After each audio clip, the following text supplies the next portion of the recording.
Records, అసంపూర్తి రికార్డుల నుండి ఖాతాలు. దీన్నే సింగిల్ ఎంట్రీ సిస్టమ్ అంటే ఒంటిపద్దు విధానం అని కూడా పిలుస్తాం.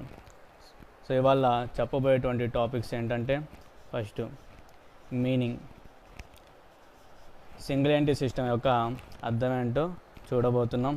తర్వాత సెకండ్ టాపిక్ వచ్చేసి దీంట్లో టైప్స్ గురించి నేర్చుకుంటాం. సో సింగిల్ ఎంట్రీ సిస్టంలో ఉన్నటువంటి రకాలు, ఏమేమి రకాలు ఉన్నాయి సింగిల్ ఎంట్రీ సిస్టంలో అవి నేర్చుకుంటాం.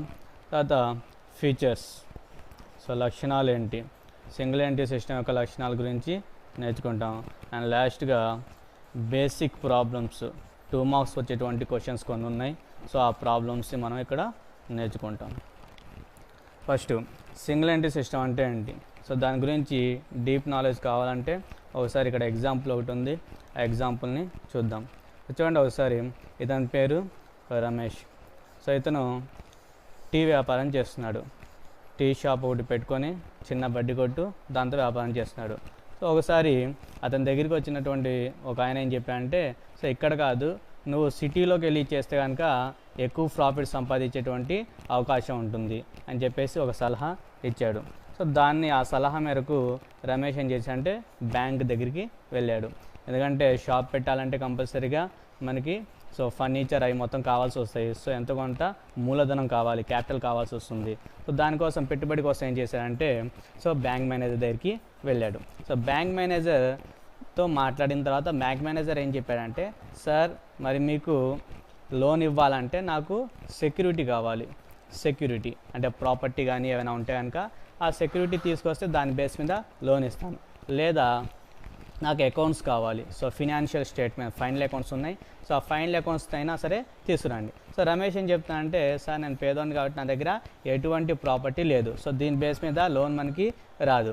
రెండోది వచ్చేసి అకౌంట్స్ బేస్ మీద, సార్ నేను ఎటువంటి పుస్తకాలని మెయింటైన్ చేయట్లా, కానీ నేను రోజుకి 1000 రూపాయలు చొప్పున సంపాదిస్తున్నాను. సో నెలకి 30,000 రూపాయలు సంపాదిస్తున్నాను సార్. సో మీరు ఇచ్చేటువంటి లోన్ని నేను తిరిగి చెల్లించగలను చెప్తున్నాడు. కానీ బ్యాంక్ మేనేజర్ మాత్రం దానికి ఒప్పుకోవట్లేదు. ఎందుకంటే ఫినాన్షియల్ స్టేట్మెంట్స్ అంటే final accounts. So final accounts కంపల్సరీగా మనకి కావాల్సిందే. సో ఫైనల్ అకౌంట్స్లో వచ్చేపాటికి ఏమేమి ఉంటాయి, ట్రేడింగ్ అకౌంటు, వర్తకపు ఖాతా, profit and loss account, so లాభ నష్టాల ఖాతా, అదేవిధంగా balance sheet. So balance sheet ఉంటుంది, ఆస్తి అప్పుల పట్టి. సో ఇవి ఉంటే కనుక ఫైనల్ అకౌంట్స్ ఉన్నట్టు.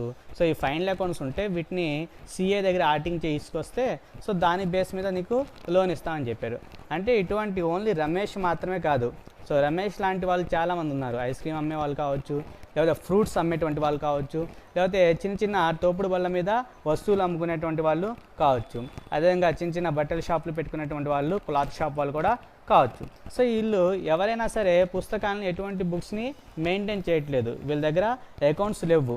సో ఇలాంటి వాళ్ళు కూడా మరి ప్రాఫిట్ లాస్ కనుక్కోవాలి, వాళ్ళు చేసేటువంటి వ్యాపారంలో వాళ్ళకి లాస్ వచ్చిందా ప్రాఫిట్ వచ్చిందా కనుక్కోవాలంటే, లాభ నష్టాలు కలిసి తెలియాలంటే సో వాళ్ళు కంపల్సరీగా సింగిల్ ఎంట్రీ సిస్టమ్ మీద డిపెండ్ అవ్వాల్సిందే. సో ఇటువంటి వాళ్ళ కోసం తీసుకొచ్చిందే సింగిల్ ఎంట్రీ సిస్టమ్. సో వీళ్ళే కాకుండా ఇంకా మన కొంతమంది ఉన్నారు. సో ఫర్ ఎగ్జాంపుల్ చూడండి, ఇక్కడ ఇమేజ్ని గమనిస్తే కనుక సో ఇక్కడ వచ్చేపాటికి ఆర్గనైజేషన్స్ ఉన్నాయి. సో ఈ ఆర్గనైజేషన్ అకౌంట్స్ని మెయింటైన్ చేస్తున్నాయి, కానీ ఇక్కడ వచ్చేపాటికి ఫ్లోట్స్ వచ్చినాయి. ఫ్లోట్స్ రావడం వల్ల ఆ బుక్స్ మొత్తం ఏమైపోయినాయి, అకౌంట్స్వి మొత్తం పాడైపోయినాయి. సో దానివల్ల వాళ్ళ దగ్గర ఎటువంటి ఇన్ఫర్మేషన్, అకౌంట్ సంబంధించిన ఇన్ఫర్మేషను లేదు, లేదా కొన్నిసార్లు ఫైర్ యాక్సిడెంట్ జరిగింది. సో అగ్ని ప్రమాదాలు జరగడం వల్ల కూడా ఏమైపోయినాయి, కొన్ని బుక్స్ పాడైపోయినాయి. సో వీళ్ళు కంపల్సరీగా అకౌంట్స్ చూపించాలి, లేకపోతే లాభ నష్టాన్ని చూపించాలి, లేకపోతే కనుక్కోవాలంటే కంపల్సరీగా ఏం చేయాలి, వాళ్ళు సింగిల్ ఎంట్రీ సిస్టమ్ని ఫాలో అవ్వాల్సిందే. సో సింగిల్ ఎంట్రీ సిస్టమ్ అనేది ఈ కాన్సెప్ట్ నుండి వచ్చింది. అంటే పుస్తకాలు మెయింటైన్ చేయని వాళ్ళ కోసం, ప్లస్ ఉన్నటువంటి బుక్స్ పాడైపోయిన వాళ్ళ కోసం. సో ఇక్కడ నుండి వచ్చిన కాన్సెప్టే సింగిల్ ఎంట్రీ సిస్టమ్. ఒకసారి మీనింగ్ గురించి చూడండి. సింగిల్ ఎంట్రీ సిస్టమ్ అంటే ఏంటి, the system which does not follow the rules of the double entry system. So rules ఏవైతే డబుల్ ఎంట్రీ సిస్టమ్ అంటే జంట పద్దు విధానం.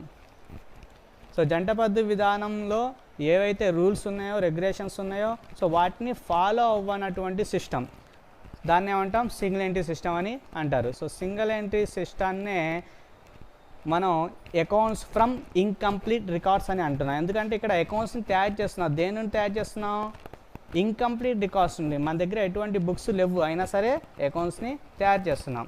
సో ఒకసారి డబుల్ ఎంట్రీ సిస్టమ్ అంటే ఏంటి, ఇప్పుడు దాకా మనం ఫస్ట్ ఇయర్లో చేసినటువంటి ప్రాసెస్ మొత్తం డబుల్ ఎంట్రీ సిస్టమ్ అంటే. సో దీంట్లో ట్రాన్సాక్షన్స్ రాసాం. ట్రాన్సాక్షన్స్ని ఏం చేసేవాళ్ళంటే డెబిట్ క్రెడిట్గా డివైడ్ చేసి దాని నుండి జనరల్ ఎంట్రీస్ని రాసేవాళ్ళం. జర్నల్ ఎంట్రీస్ అంటే చిట్టాపద్దులు. సో ట్రాన్సాక్షన్స్ని డెబిట్ క్రెడిట్గా డివైడ్ చేసి personal account, real account, nominal account ప్రకారం వాటిని జర్నల్ ఎంట్రీస్గా రాసేవాళ్ళం, చిట్టాపద్దులు రాసేవాళ్ళం. చిట్టాపద్దుల నుండి లెడ్జర్ ప్రిపేర్ చేసాం. లెడ్జర్ అంటే ఆవర్జ. సో ఆవర్జని ప్రిపేర్ చేసాం. సో లెడ్జర్ నుండి ట్రయల్ బ్యాలెన్స్, ఆ లెడ్జర్లో వచ్చినటువంటి బ్యాలెన్స్ నుండి ట్రయల్ బ్యాలెన్స్ని ప్రిపేర్ చేసాం, అంకన. సో అంకనను ప్రిపేర్ చేసాం.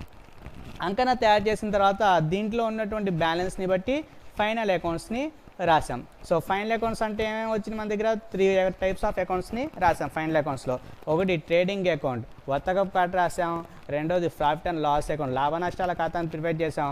చివరిగా మన దగ్గర ఉన్నటువంటి అసెట్స్ ఎన్ని ఉన్నాయి, మన దగ్గర ఉన్నటువంటి లైబిలిటీస్, అప్పులు ఎన్ని ఉన్నాయి, వాటికి సంబంధించినటువంటి దానికోసం బ్యాలెన్స్ షీట్ని ప్రిపేర్ చేసాం, ఆస్తి అప్పుల పట్టిని ప్రిపేర్ చేసాం. సో ఈ విధంగా ఈ ఫైనల్ అకౌంట్స్ మొత్తం తయారు చేయడానికి అయ్యేటువంటి మొత్తం ప్రాసెస్, దీన్ని అకౌంటింగ్ ప్రాసెస్ అని అంటాం. సో ఈ అకౌంటింగ్ ప్రాసెస్ మొత్తాన్ని కలిపేసి మనం ఏమంటాం అంటే డబుల్ ఎంట్రీ సిస్టమ్ అని చెప్తాం. అంటే రూల్స్ని ఫాలో అయ్యి ఇక్కడ ట్రాన్సాక్షన్స్ని రూల్స్ని ఫాలో ఏం చేసాం, జర్నల్ ఎంట్రీస్లో రాసాం. జర్నల్ ఎంట్రీస్ నుండి లెడ్జర్ ప్రిపేర్ చేసాం.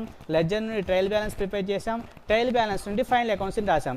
ఈ విధంగా జరిగినటువంటి టోటల్ ప్రాసెస్, ఈ ప్రాసెస్ మొత్తాన్ని ఏమంటాం అంటే డబుల్ ఎంట్రీ సిస్టమ్ అంటాం. సో సింగిల్ ఎంట్రీ సిస్టమ్ వచ్చేపాటికి does not follow the rules of the double entry system. Double entry సిస్టంలో ఏ విధంగా అయితే మనం లెడ్జర్, జర్నల్ ఈ మొత్తం ప్రిపేర్ చేసి ఫైనల్ అకౌంట్స్ తయారు చేసామో, సో ఆ ప్రాసెస్ని ఇది ఫాలో అవ్వడం లేదు. సో ఆ ప్రాసెస్ చేయట్లేదు. అందుకే ఏం చెప్తున్నాం, దీన్ని సింగిల్ ఎంట్రీ సిస్టమ్ అని అంటున్నాం. అంటే అకౌంట్స్ రాస్తున్నాం, మనం ప్రాఫిట్స్ కనుక్కుంటాం, ఎటువంటి రికార్డ్స్ లేకపోయినా సరే ప్రాఫిట్స్ ఎంత, లాస్ ఎంత అనేది కనుక్కుంటాం. కానీ ఇక్కడ రూల్స్ ఏంటంటే రూల్స్ ఎటువంటివి ఫాలో అవ్వడం లేదు. అందుకే ఏమని పిలుస్తున్నాం, దీన్ని incomplete records, accounts from incomplete records అని చెప్పి పిలుస్తున్నాం.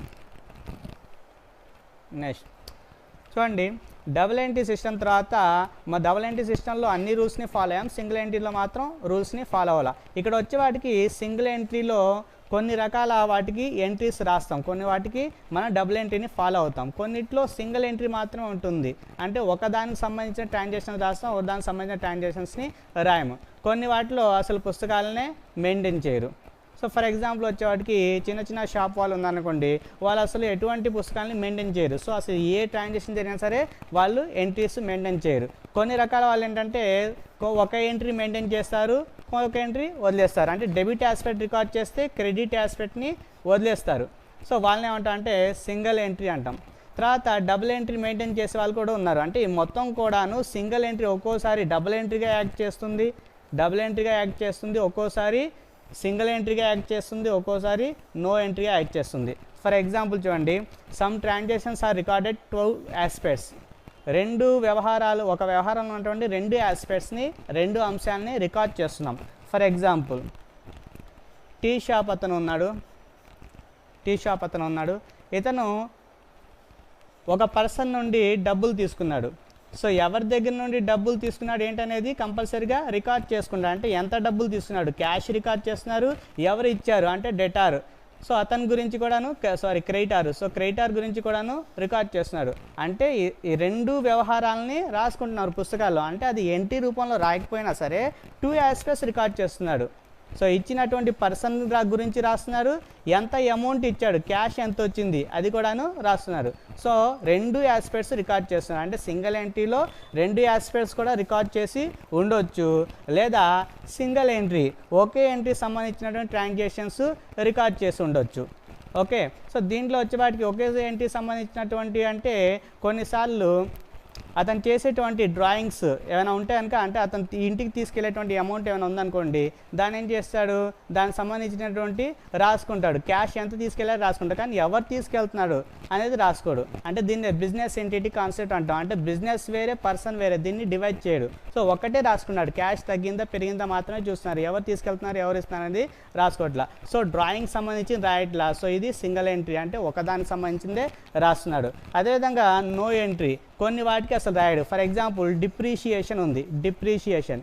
ఈ డిప్రిషియేషన్ అంటే తరుగుదలకి డబుల్ ఎంట్రీ సిస్టంలో అయితే మనం ఎంట్రీని రాస్తాం, కానీ సింగిల్ ఎంట్రీలో మాత్రం అతను ఎటువంటి బుక్స్ని మెయింటైన్ చేయట్లేదు, డిప్రిషియేషన్ సంబంధించి ఎటువంటి ఎంట్రీస్ని మెయింటైన్ చేయట్లేదు.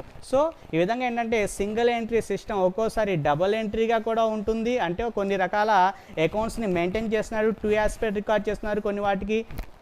అదేవిధంగా సింగిల్ ఎంట్రీ ఒక్కోసారి 1 ఆస్పెక్ట్స్ మాత్రమే రికార్డ్ చేస్తున్నారు, కానీ కొన్నిసార్లు అసలు ఎటువంటి రికార్డ్స్ని మెయింటైన్ చేయట్లా, డిప్రిషియేషన్కి ఎటువంటి అకౌంట్స్ని మెయింటైన్ చేయట్లా.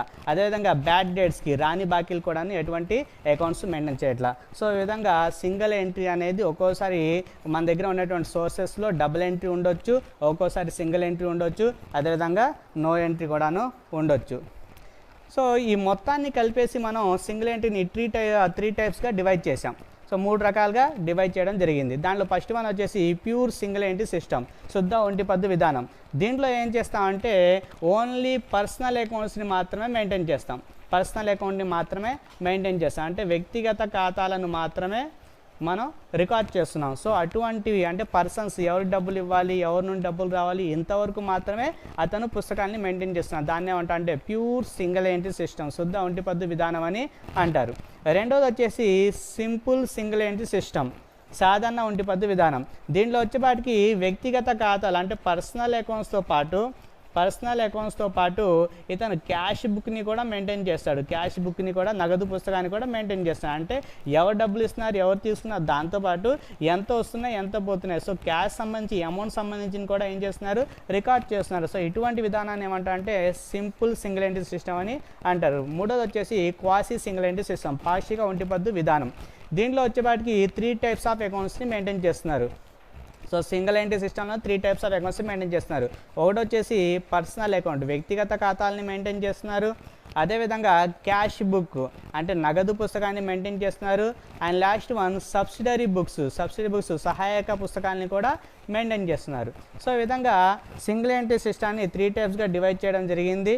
సో ఒకటి వచ్చేసి ప్యూర్ సింగిల్ ఎంట్రీ సిస్టంలో ఒక అకౌంట్ మాత్రమే మెయింటైన్ చేస్తాం. అదే అకౌంట్ అంటే personal account. So personal account మాత్రమే మెయింటైన్ చేస్తే అటువంటి సిస్టమ్ ఏమంటారంటే pure single entry system. The system which record the only personal account, ఒక పర్సనల్ అకౌంట్స్ని మాత్రమే రికార్డ్ చేస్తే అటువంటి సిస్టాన్ని ప్యూర్ సింగిల్ ఎంట్రీ సిస్టమ్ అని అంటాం. రెండోది వచ్చేసి సింపుల్ సింగిల్ ఎంట్రీ సిస్టమ్. దీంట్లో ఏమేమి రికార్డ్ చేసాం, పర్సనల్ అకౌంట్ రికార్డ్ చేసాం, దాంతోపాటు క్యాష్ బుక్ని కూడా రికార్డ్ చేయడం జరిగింది. సో క్యాష్ బుక్ని కూడా రికార్డ్ చేసాం. సో ఇక్కడ 2 పుస్తకాలని మెయింటైన్ చేస్తున్నాం. ఒకటి పర్సన్ సంబంధించినటువంటి బుక్స్ని మెయింటైన్ చేస్తున్నాం, రెండోది క్యాష్ సంబంధించిన బుక్స్ని కూడా మెయింటైన్ చేస్తున్నాం. మూడోది వచ్చేసి క్వాసీ సింగిల్ ఎంట్రీ సిస్టమ్. ఈ సిస్టంలో వచ్చేపాటికి 3 టైప్స్ ఆఫ్ అకౌంట్స్ని మెయింటైన్ చేస్తున్నాం. సో పర్సనల్ అకౌంట్ మెయింటైన్ చేస్తున్నాం, క్యాష్ బుక్ని మెయింటైన్ చేస్తున్నాం, అదేవిధంగా కొన్ని రకాల సబ్సిడరీ బుక్స్ని కూడా మెయింటైన్ చేస్తున్నాం. అంటే పర్చేస్ బుక్ కావచ్చు, సేల్స్ బుక్స్ కావచ్చు, అదేవిధంగా బిల్స్ సంబంధించిన బుక్స్ కావచ్చు. అంటే బ్యాంక్తో కనుక ఏమైనా ట్రాన్సాక్షన్ జరుగుతున్నాయి అనుకోండి, దానికి సంబంధించిన బిల్స్ బుక్ కూడాను వీళ్ళు మెయింటైన్ చేయొచ్చు. సో పర్చేజ్ చేసినప్పుడు ఇన్వాయిస్ వస్తుంది, ఇన్వాయిస్ సంబంధించిన బుక్స్ వాళ్ళ దగ్గర ప్రూఫ్లు ఉండవచ్చు. అంటే ప్రూఫ్ని బట్టి మనం డివైడ్ చేసాం. సో వాళ్ళు రాసేటువంటి బుక్స్ని బట్టి మనం సింగిల్ ఎంట్రీని 3 టైప్స్గా డివైడ్ చేయడం జరిగింది. Next features of the single entry system. So single entry system యొక్క ఫీచర్స్ ఏంటి? సో ఫీచర్స్తో చూసుకుంటే ఫస్ట్ది అన్సిస్టమేటిక్. సో ఇది శాస్త్రీయమైనది కాదు, అశాస్త్రీయమైనటువంటి పద్ధతి. ఎందుకు శాస్త్రీయమైన పద్ధతి కాదంటున్నాం అంటే సిస్టమేటిక్ అంటే ఏంటి, రూల్స్ని ఫాలో అవ్వాలి. సో ఏవైతే రూల్స్ చెప్పారో, అకౌంట్స్ ఏ విధంగా చేయాలని చెప్పారో, for example double entry system ఏమవుతుంది, రూల్స్ని ఫాలో చేస్తుంది. డబుల్ ఎంట్రీ సిస్టమ్ రూల్స్ని ఫాలో అవుతుంది. జంట పద్దు విధానం అనేది రూల్స్ని ఫాలో అవుతుంది. ఏ rules, personal account. So personal accounts యొక్క రూల్స్ ఫాలో అవుతుంది. Debit the receiver, credit the giver. అదేవిధంగా real account rules, debit what comes in, credit what goes out. అదేవిధంగా nominal account rules debit all expenses and losses and credit all incomes and gains. So ఈ rules మొత్తాన్ని follow అవుతుంది కాబట్టి double entry system అయితే సిస్టమ్గా ఉంది. కానీ single entry అటువంటి రూల్స్ ఏం ఫాలో అవ్వట్లేదు. అందుకే దీని ఏమన్నా అన్సిస్టమేటిక్ మెథడ్ అని అంటున్నారు. So unsystematic method. Next it records only personal accounts. So personal అకౌంట్స్ని మాత్రమే రికార్డ్ చేస్తుంది. ఆల్రెడీ మనం చూసాం ఇక్కడ. సో ప్యూర్ సింగిల్ ఎంట్రీ సిస్టంలో వచ్చేపాటికి ఓన్లీ పర్సనల్ అకౌంట్స్ని మాత్రమే రికార్డ్ చేస్తుంది. ఓకే, సో పర్సనల్ అకౌంట్స్ని మాత్రమే రికార్డ్ చేస్తుంది కాబట్టి దీంట్లో ప్యూర్ సింగిల్ ఎంట్రీ సిస్టమ్ అని చెప్తున్నాం. సో ఇక్కడ వచ్చేవాటికి ఫ్యూచర్లో second feature only personal account. అది ప్యూర్ సింగిల్ ఎంట్రీ సిస్టమ్ అయినా సరే లేకపోతే రెండో సిస్టమ్ అయినా సరే, okay, so simple single entry system అయినా సరే క్వాసీ సింగిల్ ఎంట్రీ సిస్టమ్ అయినా సరే ప్రతి దాంట్లో కూడాను పర్సనల్ అకౌంట్ వచ్చింది. కామన్గా పర్సనల్ అకౌంట్ కంపల్సరీగా ఉంది. దీంట్లో వచ్చేవాడికి పర్సనల్ అకౌంట్తో పాటు క్యాష్ బుక్ కూడా ఉంది. దీంట్లో క్యాష్ బుక్తో పాటు సబ్సిడరీ బుక్ కూడా ఉంది. ఓకే, సో ఈ విధంగా వీళ్ళు ఏం చేస్తారంటే 3 టైప్స్ ఆఫ్ బుక్స్ని మెయింటైన్ చేస్తున్నారు. సో ఫస్ట్ రికార్డ్ ఏం మెయింటైన్ చేస్తున్నారు, ఎవరైనా సరే అది ప్యూర్ సింగిల్ ఎంట్రీ అయినా సింపుల్ సింగిల్ ఎంట్రీ అయినా క్వాసీ సింగిల్ ఎంట్రీ అయినా సరే కంపల్సరీగా పర్సనల్ అకౌంట్ని మెయింటైన్ చేస్తారు. సో వ్యక్తిగత ఖాతాలని మెయింటైన్ చేస్తున్నారు. And avoid the real and nominal account. So real account అంటే ఎంత ఫర్నిచర్ ఉంది, ఎంత మిషనరీ ఉంది, వాటి గురించి ఎటువంటి రికార్డ్స్ వాళ్ళ దగ్గర లేదు. సో డిప్రిషియేషన్ ఎంత ఛార్జ్ చేస్తున్నారు మిషనరీ మీద, సో దాని గురించినటువంటి ఎటువంటి ఇన్ఫర్మేషన్ వాళ్ళ దగ్గర సంబంధించిన ఇన్ఫర్మేషన్ లేదు.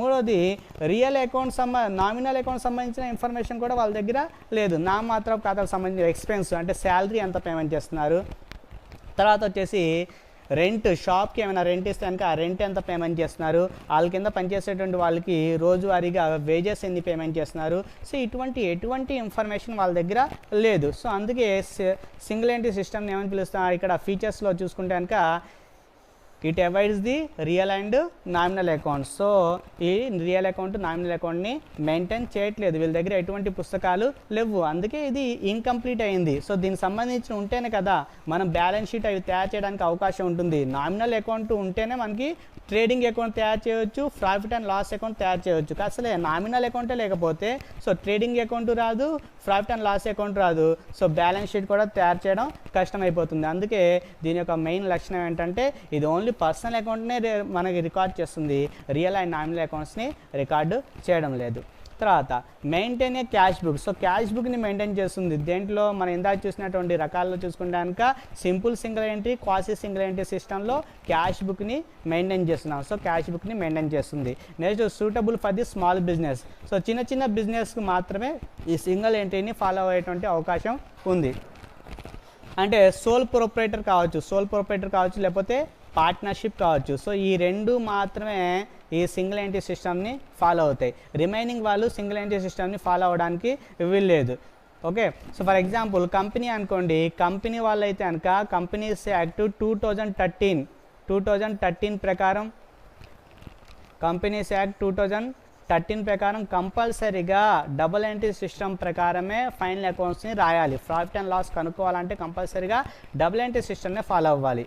ఓకే, సో పార్ట్నర్షిప్లో వచ్చేవాడికి రిజిస్ట్రేషన్ కంపల్సరీ కాదు, అందుకే మనకి ఇక్కడ ఫైనల్ అకౌంట్స్ కూడా కంపల్సరీ కాదు. Okay, so single entry system follow అయ్యే వాళ్ళు ఎవరంటే స్మాల్ బిజినెస్లు మాత్రమే ఫాలో అవుతాయి. స్మాల్ బిజినెస్ అంటే సోల్ ప్రొప్రైటర్షిప్, సొంత వ్యాపారం చేసే వాళ్ళు కావచ్చు, లేకపోతే పార్ట్నర్షిప్ వాళ్ళు మాత్రమే వీటిని ఫాలో అవ్వాలి. కంపెనీ వాళ్ళు ఈ సిస్టమ్ని ఫాలో అవ్వడానికి వీల్లేదు. ఎందుకు ఫాలో అవ్వకూడదు కంపెనీ వాళ్ళు అంటే వాళ్ళు కంపెనీస్ యాక్ట్ అప్లై అవుతుంది వాళ్ళ మీద. సో కంపెనీస్ యాక్ట్ 2013 ఏమని చెప్తుందంటే ఎవరైతే కంపెనీ వాళ్ళు ఉన్నారో వాళ్ళు కంపల్సరీగా అకౌంట్స్ చేయాలంటే డబుల్ ఎంట్రీ సిస్టమ్ని ఫాలో అవ్వాలి. సింగిల్ ఎంట్రీ సిస్టమ్ని ఎటువంటి పరిస్థితుల్లో కూడాను ఫాలో అవ్వడానికి వీల్లేదు. సో ఇది ఓన్లీ స్మాల్ బిజినెస్కి మాత్రమే సూటబుల్గా ఉంటుంది. నెక్స్ట్, సో అకౌంట్స్ ఏ విధంగా చేయాలి. అకౌంటింగ్ సిస్టంలో వచ్చేపాటికి మనకి 2 టైప్స్ ఆఫ్ అకౌంట్స్ ఉన్నాయి. సో నెట్ ప్రాఫిట్ ఎంత వచ్చింది, నెట్ లాస్ ఎంత వచ్చింది క్యాలిక్యులేట్ చేయాలంటే సింగిల్ ఎంట్రీ సిస్టంలో 2 టైప్స్ ఆఫ్ మెథడ్స్ ఉన్నాయి. దాంట్లో ఫస్ట్ వన్ వచ్చేసి కన్వర్షన్ మెథడ్. సో కన్వర్షన్ అంటే ఏంటంటే కన్వర్ట్ చేయడం, మార్పిడి చేయడం. సో మార్పిడి పద్ధతి అని చెప్తాం. ఏం కన్వర్ట్ చేస్తున్నాం అంటే మన దగ్గర ఉన్నటువంటి ఇన్ఫర్మేషన్ మొత్తాన్ని డబుల్ ఎంట్రీలోకి కన్వర్ట్ చేస్తున్నాం. డబుల్ ఎంట్రీ సిస్టంలోకి కన్వర్ట్ చేయడం అంటే ఎంట్రీస్ రాసి, జనరల్ ఎంట్రీస్ రాసి, ఆ జనరల్ ఎంట్రీస్ ద్వారా లెడ్జర్ ప్రిపేర్ చేసి, ఆ లెడ్జర్ ద్వారా ట్రయల్ బ్యాలెన్స్ ప్రిపేర్ చేసి, ఆ ట్రయల్ బ్యాలెన్స్ ద్వారా ఫైనల్ అకౌంట్స్ రాయడం. So trading, profit and loss, balance sheet తయారు చేయడం. అంటే మన దగ్గర ఇన్ఫర్మేషన్ తీసుకొని దాన్ని ఏం చేస్తున్నాం, కన్వర్ట్ చేస్తున్నాం. ఏ విధంగా అంటే డబుల్ ఎంట్రీ సిస్టమ్ ద్వారా కన్వర్ట్ చేస్తున్నాం. డబుల్ ఎంట్రీ సిస్టంలో కన్వర్ట్ చేసి general, ledger, trial balance and final అకౌంట్స్ని తయారు చేస్తున్నాం.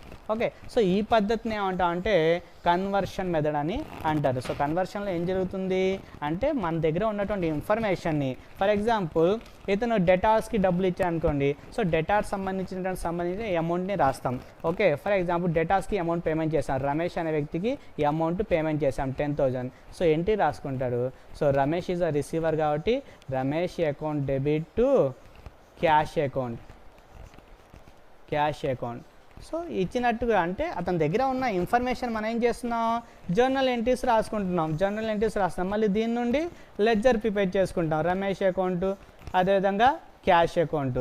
సో లెడ్జర్స్ ప్రిపేర్ చేసుకుంటాం. లెడ్జర్స్ నుండి వచ్చిన బ్యాలెన్స్ నుండి ఏం తయారు చేసుకుంటాం, ట్రయల్ బ్యాలెన్స్ తయారు చేసుకుంటాం. ట్రయల్ బ్యాలెన్స్ తయారు చేసుకుని ఆ ట్రయల్ బ్యాలెన్స్ నుండి ఏం చేస్తాం, ఫైనల్ అకౌంట్స్ రాస్తాం. అంటే ట్రేడింగ్ అకౌంట్, పిఎన్ఎల్ అకౌంట్ తయారు చేసుకొని దాని ద్వారా బ్యాలెన్స్ షీట్ తయారు చేసుకుని అతను ప్రాఫిట్ వచ్చిందా, లాస్ వచ్చిందా, అతని ఫినాన్షియల్ పొజిషన్ ఏ విధంగా ఉంది, ఓకే, ఈ మొత్తం కూడా తెలుసుకున్నాం. అంటే కన్వర్ట్ చేస్తున్నాం. ఉన్నటువంటి ఇన్ఫర్మేషన్ మనం ఏం చేస్తున్నాం, కన్వర్ట్ చేస్తున్నాం. సో అందుకే ఈ పద్ధతిని ఏమంటాం అంటే కన్వర్షన్ మెథడ్ అంటాం. అంటే మార్పిడి పద్ధతి అని అంటారు. సో ఇది మనకి ప్రజెంట్ సిలబస్లో లేదు. ఓకే, ఇది డిగ్రీ వాళ్ళకి, సిఏ వాళ్ళకి మాత్రమే ఈ పద్ధతి ఉంటుంది. మనకి ఇక్కడ 5 మార్క్స్, ఈ చాప్టర్ నుండి 5 మార్క్స్ వస్తాయి కాబట్టి ఈ పద్ధతి లేదు. రెండో పద్ధతి వచ్చేసి capital comparison method. So comparison చేస్తున్నాం. మూలధనాల పోలిక పద్ధతి. పోలిక అంటే పోలుస్తున్నాం. దేన్ని కంపారిజన్ చేస్తున్నాం అంటే అతను తీసుకొచ్చినటువంటి బ్యాలెన్స్ ఎంత, అతను తీసుకెళ్లేటువంటి బ్యాలెన్స్ ఎంత, తీసుకువచ్చింది ఎంత బిజినెస్లోకి, అదేవిధంగా ఇంటికి తీసుకెళ్తున్నటువంటి బ్యాలెన్స్ ఎంత. అంటే బిగినింగ్లో అతని దగ్గర ఉన్నటువంటి బ్యాలెన్స్, దాన్ని ఏమంటా అంటే capital at beginning of the year. So బిగినింగ్లో ఉన్నటువంటి బ్యాలెన్స్ ఎంత, అదేవిధంగా అతను తీసుకెళ్ళిపోతుంది అంటే లాస్ట్లో క్లోజింగ్, దీని ఏంటి closing. So closing capital balance ఎంత. ఈ బ్యాలెన్స్ రెండింటిని కూడా అతను తీసుకొచ్చిన క్యాపిటల్ని, అదేవిధంగా తీసుకెళ్ళిపోతున్న క్యాపిటల్ని, రెండింటిని కూడాను ఏం చేస్తున్నాం, కంపారిజన్ చేస్తున్నాం. ఈ విధంగా కంపారిజన్ చేసి కనుక్కునేటువంటి పద్ధతిని క్యాపిటల్ కంపారిజన్ మెథడ్ అంటాం. దీన్ని నెట్వర్త్ మెథడ్ అని కూడా పిలుస్తారు. ఓకే, సో ఈ పద్ధతి మీద మనం లెక్కలు చేస్తాం.